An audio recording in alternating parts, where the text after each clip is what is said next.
খানাকুলের BJP বিধায়ক সুশান্ত ঘোষের নেতৃত্বে বিজেপি কর্মীরা বিডিওর কাছে গিয়েছিলেন এলাকার রাস্তাঘাট সহ বিভিন্ন বিষয়ে কথা বলতে। আর এতেই গোসা করে বসলেন বিডিও। তিনি চোটে লাল। শুরু হলো বিধায়ক এবং বিডিওর বচসা। দেখুন।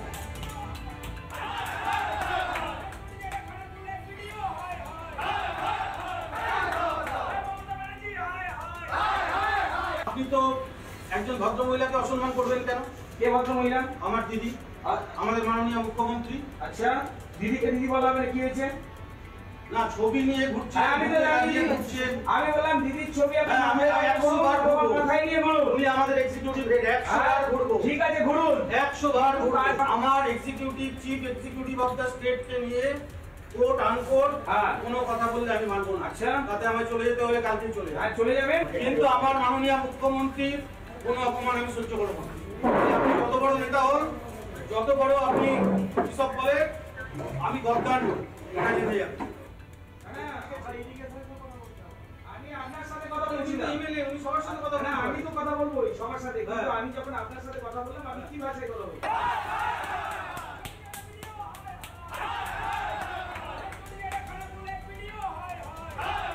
খানাকুল 1 নম্বর বিডিও অরিন্দম মুখার্জির সাথে তীব্র বচসা হয় বিজেপি বিধায়কের। আর সেখানে স্লোগান উঠতে থাকে, লাগাতার চলে স্লোগানিং।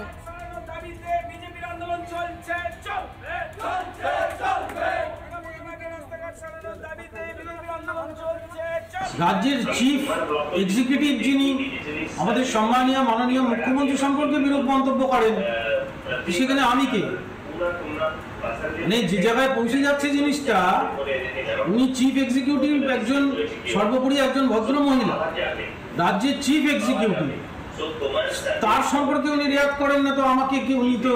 উনি তো আমাকে ফোনে বলছেন যে ছবি নিয়ে ঘুরছেন।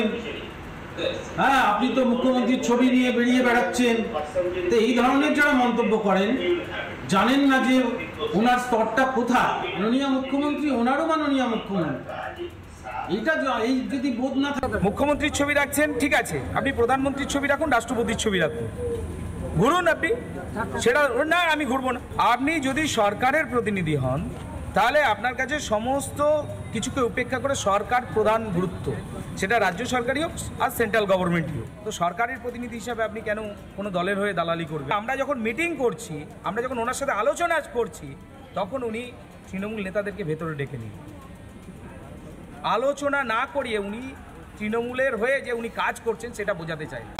নানা ধরনের কন্টেন্ট দেখার জন্য লাইক করুন, শেয়ার করুন আমাদের ফেসবুক পেজ, সাবস্ক্রাইব করুন আমাদের ইউটিউব চ্যানেল। পাশাপাশি অন্যান্য ব্রেকিং নিউজের জন্য অবশ্যই চোখ রাখুন রিপাবলিক বাংলায়।